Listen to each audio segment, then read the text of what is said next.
Oh. Oh, ito pa.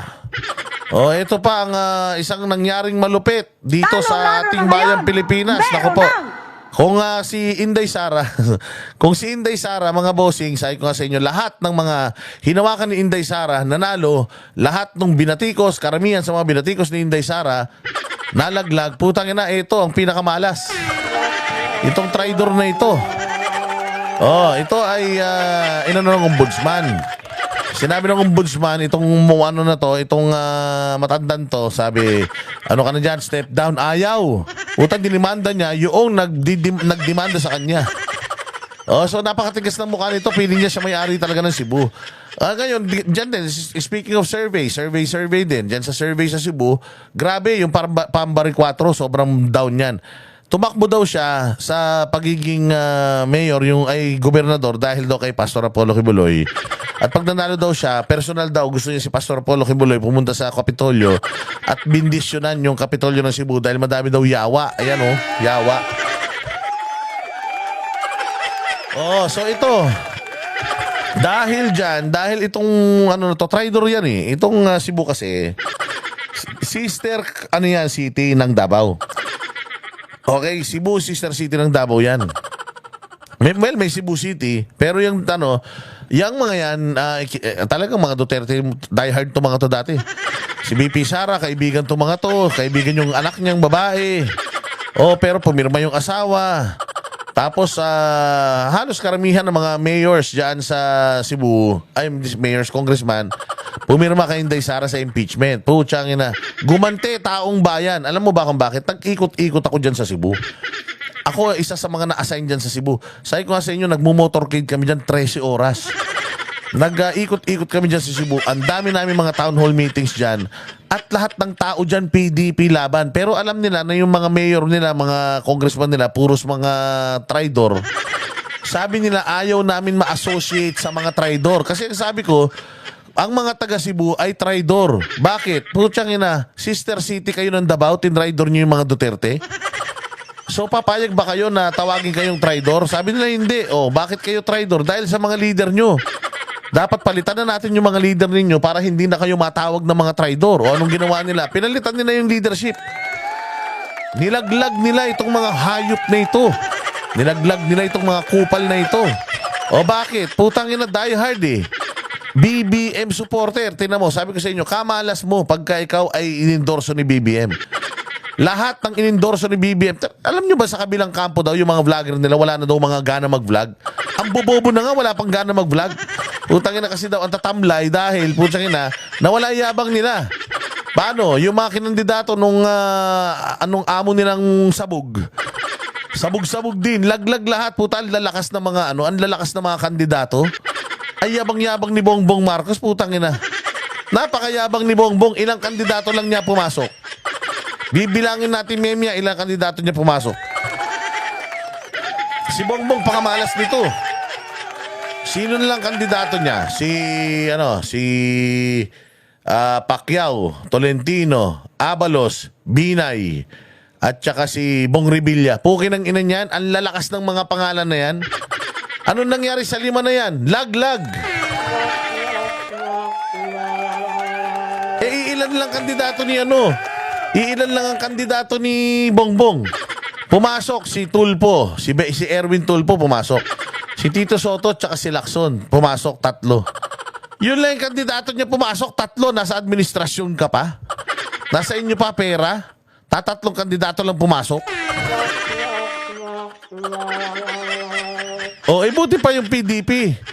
Kahit pa paano, pumasok si Bongo, pumasok si Bato, pumasok si Marcoleta. Pucha, yung 2 ampon, last minute, pumasok pa. O at least kahit pa paano yung PDP, meron 5.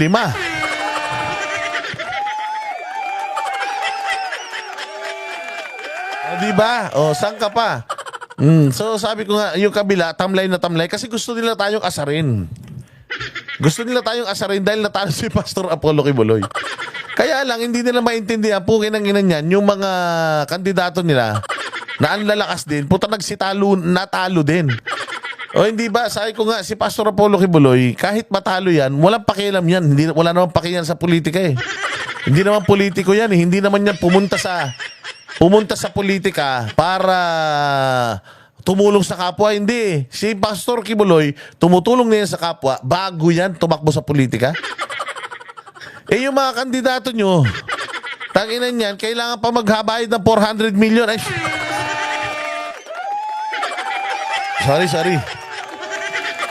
Sorry. Kasi si Jay, meron siyang panaginip. May panaginip si Jay. Meron daw lumapit. Oo, na emisaryo na humihingi daw ng 400 million para daw sa posisyon sa senador. Oh, pero panaginip lang naman ni Jay yun. Hindi totoo yun. Eh ngayon daw, sa panaginip ni Jay, inalok daw si Pastor.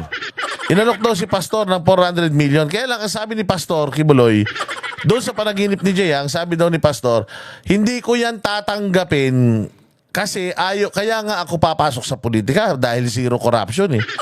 Tapos sisimulan ko yung pangangampanya ko ng corruption. Oo, sorry, pero hindi. Mag-iikot na lang kami sa buong Pilipinas kaysa magbayad kami. Oh, tapos bigla daw nagising na si Jay Guevara. Oh, yun yung panaginip niya. Oh, so kung hindi mo kaya magbayad ng 400 million sa panaginip ni Jay, hindi ka mananalo. Nagkataon si Bongo. Si Bongo nagkataon tawag dito. Si Bongo nagkataon malakas talaga. Si Bato malakas talaga, si Marcoleta. Actually, lahat sila malakas. Lahat sila malakas sa makita. Buong Davao buong Davao. Ang lumabas lang na boto, 1 milyon mahigit. 1.7, 4 na milyon ang boto dyan. Saan napunta yung Saan napunta yung 2 milyon mahigit na boto? Tanginan nyo, mandurugas kayo talaga kaya ang dami nag-message sa akin, saan nila dinala eh. So sabi ko nga sa inyo, kabaligtaran, si Inday Sara, yung mga hinahawakan niya, lahat nanalo. Ito si Bongbong, dahil wala nang tiwala sa kanya tao, putya, ito, ang Gwen Garcia, ang lakas nito. Diyan sa Cebu, putya, parang Diyos yan. Tingnan mo ang Inasta. Meron ng 20 bugas por kilo. 100% nagsuporta sa atong minahal nga presidente, President Bongbong. Taka na, yan yung salot Ayan yung may balat sa puwet. Nakamalas-malas. Tangina niyan. Sabi ko sa inyo sa sobrang bobo nito at sa sobrang wala nang tiwala tao dito, ang mga Binay hindi natatalo yan. Ang mga Binay hindi natatalo yan. Putang ina, matatalo lang ang Binay pag di mo sila nakita sa sobrang dilim. Tas si Nancy nga nanalo ang dilim-dilim. Nakita pa rin nila si Nancy na iboto nila Tas ito si Abby Binay, mas maputi ito, puta hindi na iboto. Bakit? Binay yan, malakas siya. Puta ito pa. Si Bong Revilla. Hindi natatalo si Bong Revilla, putang ina, kahit budots ng budots yan. Hindi natalo si Bong Revilla. Meron nga akong kaibigan sabi sa akin, putang ina pare, kaya natalo si Bong Revilla. Kasi budots ang sinayaw. Dapat ang sinayaw niya, yung Ebat Adan. Putang ina kung yung Ebat Adan ang sinayaw ni Bong Revilla, baka nanalo daw siya. Kasi laos na yung budots Sabi ko, gago. Kaya natalo si Bong Revilla dahil bobo si Bongbong Tangina, ikaw ba naman? Ikaw ba naman habang nangangampanya kayo, puta, gumawa ka ng karumal-dumal na katraidoran sa Pilipinas, pinadala mo si Pangulong Duterte sa ibang bansa, mananalo pa ba kayo niyan? Sigurado, sure lose na kayo niyan.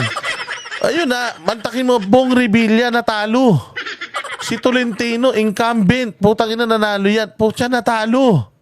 Kaya nga sumama yan kay Bongbong Marcos nasa PDP na yan, lumipat yan kay Bongbong.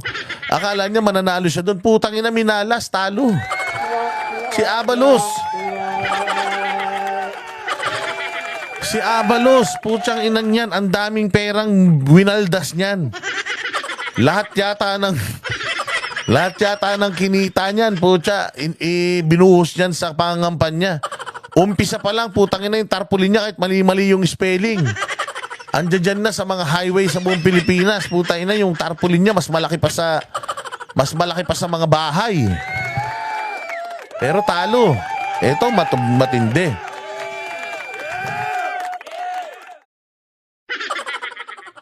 Ito matindi mga boss. Putang ina yung Manny Pacquiao, hindi natatalo yun. Yung Manny Pacquiao, putya yan, idol ng bayan yun. First time natalo, Manny Pacquiao natalo, putya yan. Imposible yun. So natalo yung Manny Pacquiao. Ang lakas nun, dumikit dito sa switik na salot na to, pinaglihi sa balat. Putang ina yan, talo si Manny Pacquiao, nawala iyabang. Sabi pa naman niya, ako yung bobo. Tangina niya, pinagtatanggol niya pa to si Marcos. Sigurado kalaban na naman yan si Marcos ngayon. Pag tinanong mo si Pacquiao, ano masasabi mo sa mga Marcos? Ninakaw niya ng pera ng Pilipinas, dapat managot sila. Ganun na naman sasabihin na ulul na yan. Malas eh. O, tinan mo, ayan, dinikitan ni Gwen. Dumikit si Gwen dyan. O, ano nangyari? Putang ina niyan. Tinrider nila mga Duterte, ito nangyari. Marcos Jr.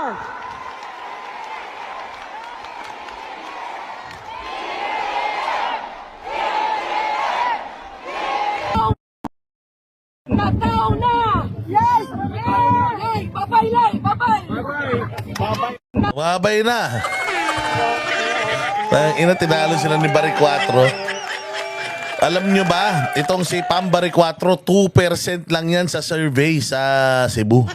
Kaya huwag kayo maniniwala sa survey na yan. Survey kayo ng survey eh. O, ayan. Kaya ngayon, mga bossing, yung mga kupal, yung mga kupal na vlogger nila sa kabila, putang ina, hindi nila alam paano kami aasarin.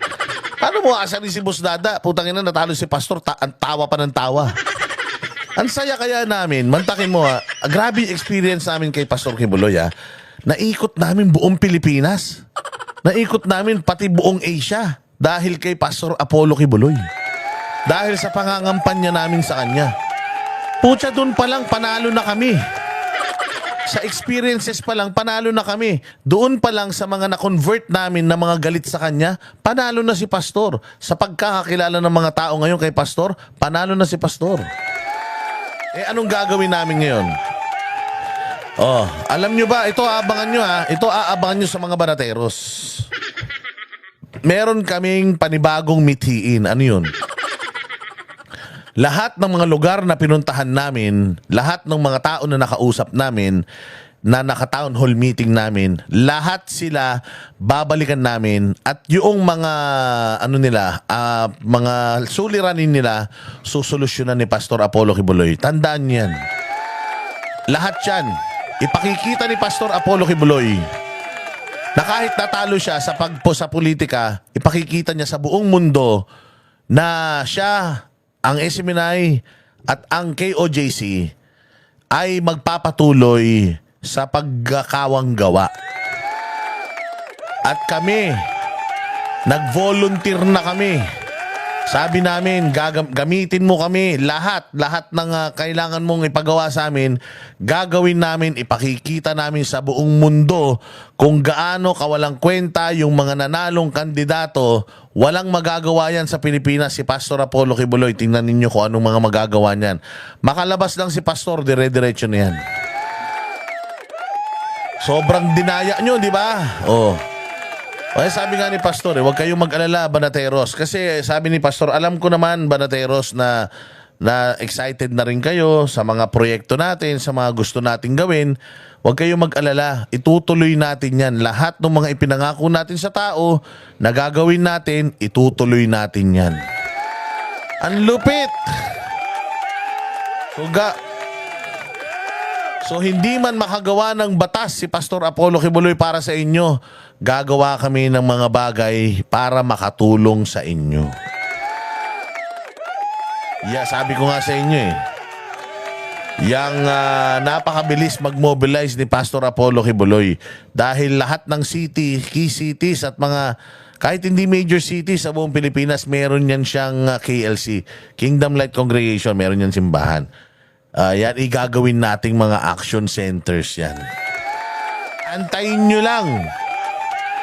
When everything is settled, matapos lahat ng mga problema ni Pastor, manalo siya sa kaso, lahat ito, kumalma lahat ito, live nating ipapakita sa inyong lahat, manunood ang buong mundo, ipapakita natin kung ano ang kayang gawin ng isang Pastor Apollo Kibuloy nang walang pera ng gobyerno na gagastusin.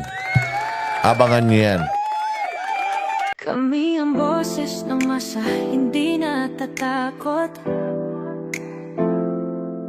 Katotohanan lang, di kami nalulunod.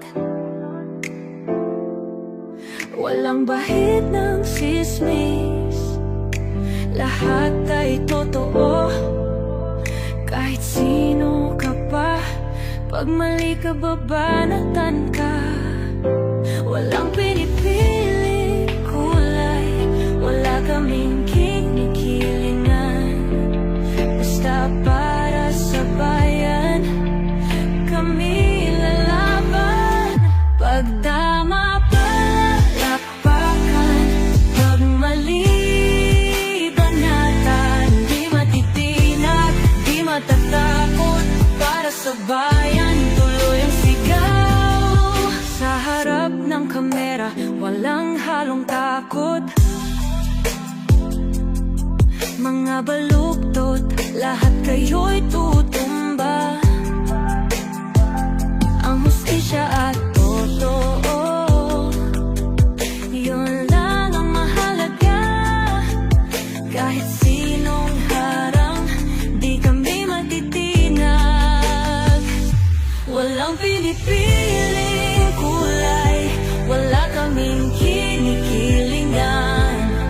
Basta para sa bayan, kami lalaban.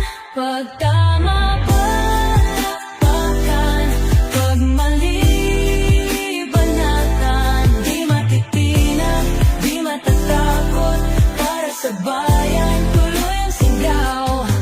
Kung nasa tama ka, ikaw ay aming kasama. Pero pag mali ka, handa ka na bang mabasag? Banateros kami, walang inuunan. Dahil bayan muna, bago ang sarili. Bago ang sarili.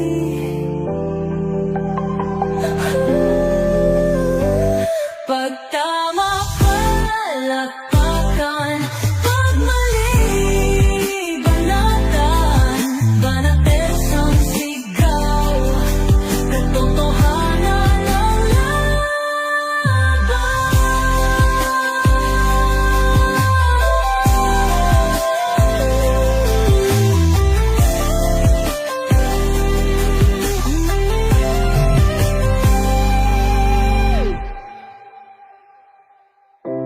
Sa